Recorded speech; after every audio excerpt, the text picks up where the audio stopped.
What's good, YouTube? My name is Elijah and this is my food channel. In today's video I'm making Oreo ice cream sandwiches. I seen this on TikTok and you're going to need about 50 Oreos, so get the family size. They have 45 in each pack, and then you'll take 5 from the second pack. Honestly, if you want to be safe, you can take 10 from the second pack just so you have enough crumble. You'll need about 170 grams of unsalted butter. I'm using Kerrygold's butter because I think it comes out the best. So what you're going to do is get a stick and a half of the butter and then make sure you melt it. You want it to be just like this, and the color on this is perfect. That's why I do like to use Kerrygold's butter. Now for this process right here, you'll just be adding in the Oreos and butter at the same time. You'll give like a nice blend for a few seconds, and then you'll stop, add more Oreos and add more butter, and then you'll just repeat this process until it's nice and a smooth consistency. If you do have a food processor, that's the best. The second best option is something like this Ninja blender that I'm using. And for your last resort, if you don't have one of the two, you can get a Ziploc bag, put the Oreos in, and then crush it. If you have like a bread roller or a dough roller, that'll work the best. But once you're done with that, you take out the Oreos. And this right here is exactly why a food processor is the best, because it'll give you the best crumble. But the blender, I just want to go over it a little bit more after with the spatula. But pretty much, I had a couple more Oreos that were about whole size, so I want to get those mixed in. You don't want to bite into like a whole Oreo with this recipe.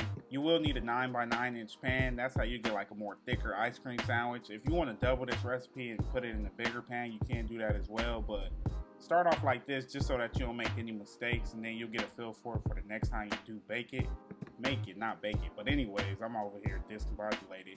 But now I'm putting in the parchment paper. You can use Pam or whatever spray you have like this, or you can rub it down with butter. I'm gonna add in the first layer, and this layer is really important. You want to make sure that you can get it nice and smooth. You want a flat layer, but as I noticed when I was putting in the ice cream, and I was trying to mash it down, that some of the layers were lifting up. And that's why at the end of this video, when you do see the full product, it doesn't look as aesthetically pleasing. Like, I watched a TikTok person who did it, and of course hers came out perfect, but we're doing this for the first time, so I'm not gonna complain. I pulled out the mashed potato masher. This came out to be perfect. If you watch the original video, she made her own like ice cream or custard, but I didn't feel like doing that, and I wanted to make this video pretty quick. I'm using my favorite ice cream. It's Tillamook's cookies and cream ice cream.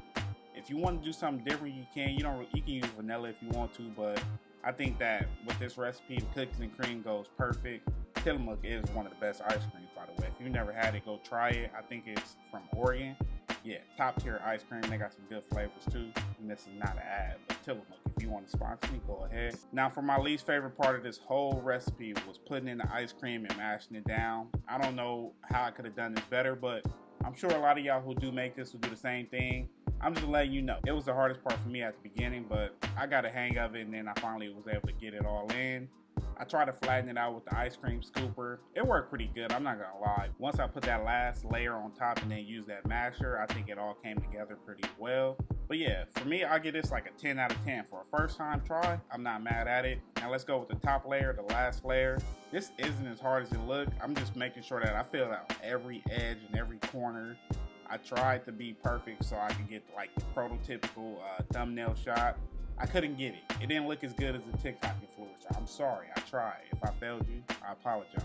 But right here, it looks pretty good. Again, I brought out the masher. I want to finish off the top. I try to get it as perfect as possible. Once you're done mashing, you put this in the freezer for about 2 hours. And then this is why it's important to use parchment paper. It's easy to pull out. And for the moment of truth, let's see if I got a perfect picture. And I didn't. But I think the middle pieces came out a little bit better. You could tell that the crumbs on the outside, like in the ice cream, all came together. It didn't look like as aesthetically pleasing as I talked about. But I do think if I make this again, I'll be able to find out how to make the perfect one. Overall though, I do think that it looks okay. Like, it's not all covered with the Oreos. I think the middle pieces did come out better. Now I'm just gonna cut these into 8 pieces, sharing it with the family. Hopefully they like it. I took a bite of mine and I thought it really tasted good, and I would make this again. I want to try with the golden Oreos though. These are my Oreo ice cream sandwiches. If you like this video, leave a thumbs up. If you're new to this channel, make sure you subscribe to the channel. I'm trying to get to 100 subscribers. Thank you guys for watching.